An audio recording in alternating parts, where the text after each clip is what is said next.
स्वागत है आप दोस्तों आपका निखिलेश्वरन ज्ञान ज्योति चैनल में।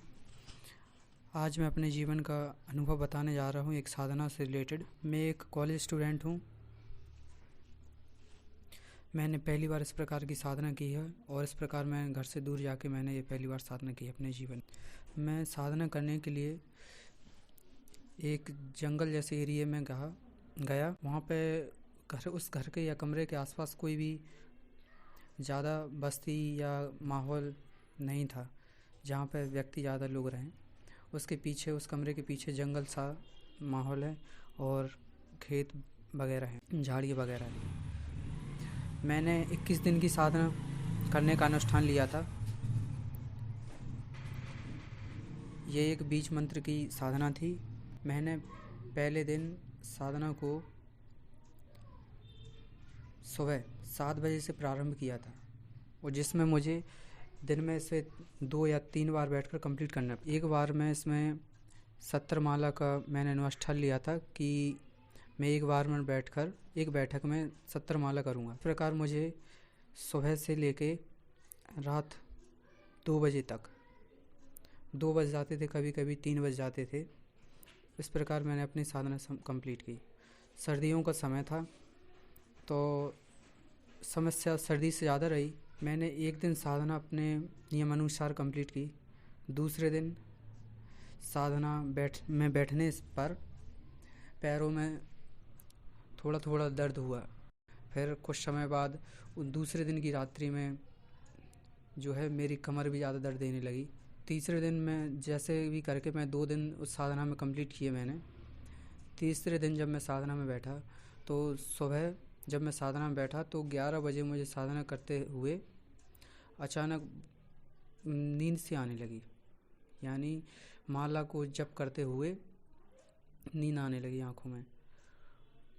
कुछ बीच बीच में कुछ ऐसी स्थिति भी आ गई थी कि जो माला का मनका रहता है उससे सर्दियों के कारण वो मनका भी आगे पीछे नहीं हो पा रहा था।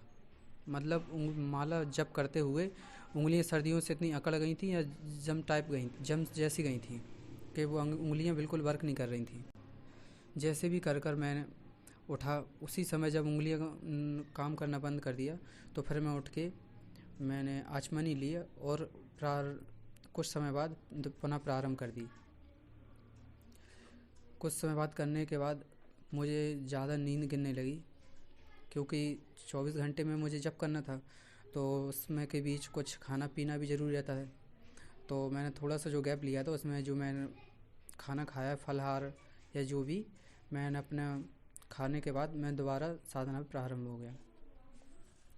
उसके बाद मैंने रात्रि में संध्या करने के बाद जो मैंने शाम को 7 बजे की, 7 बजे करने के बाद मेरी जो स्थिति थी ऐसी हो गई थी कि अब मैं 20-25 माला करने के बाद उसके बाद माला हाथ से काम नहीं चल रहा था बिल्कुल कि उंगलियां काम करें।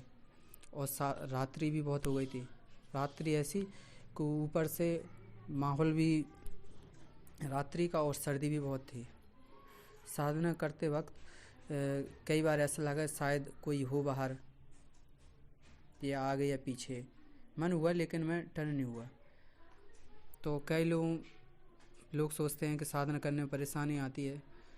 साधना करने में परेशानी आती है तब आती है जब आपका मन मजबूत ना हो या आपको साधना पर विश्वास ना हो या आप साधना को आजमाने के तरीके से या चक्कर में कि मैं देखूंगा करके होता कि नहीं होता, ऐसा क्या है, क्यों नहीं होगी, कैसे नहीं होगी, कुछ इस वजह से भी करते हैं, ऐसा नहीं।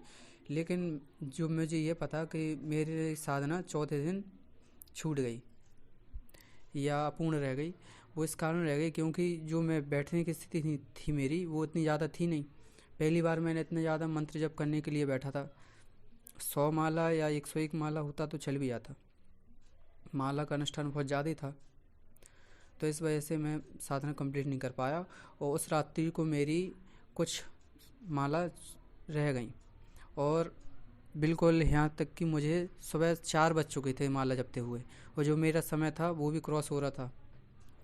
उसके बाद मुझे नींद भी लेना थी क्योंकि सुबह 7 बजे से फिर से प्रारंभ करनी थी माला। उसके पहले नहाना भी पड़ता है और भी काम रहते हैं दिनचर्या के।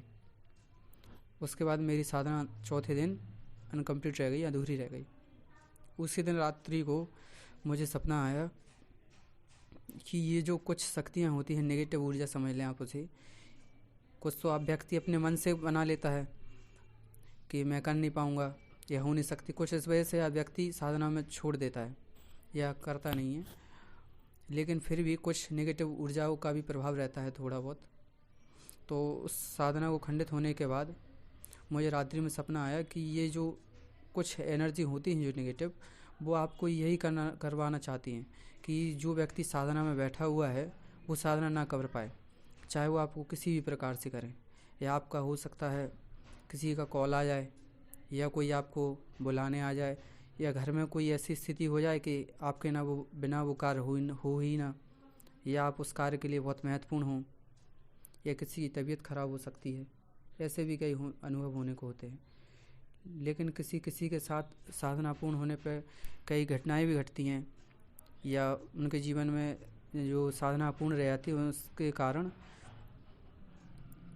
कुछ बड़ा घटना भी हो सकती है और नहीं भी होती है। अगर आपने किसी सच्चे अच्छे और पूर्ण गुरु से आपने दीक्षा ली है या उनके सानिध्य में साधना की है आपने, तो ये समस्याएं आपके लिए नहीं आती हैं।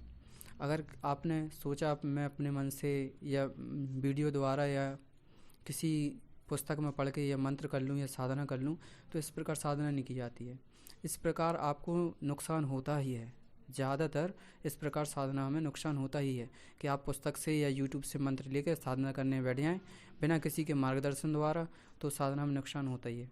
यदि आप पूर्ण और सही गुरु से मार्गदर्शन लेकर साधना करते हैं तो उसमें साधना में अनुभव भी होते हैं और सफलता भी मिलती है। हाँ, ये ज़रूर है कि आपने साधना में अगर आप पहली बार बैठे हुए हैं तो 100% आपको सफलता ना मिले, बल्कि कुछ ना कुछ उसका अंश प्राप्त होता ही है। और इसी अनुभव के साथ मैं आपका धन्यवाद करता हूँ।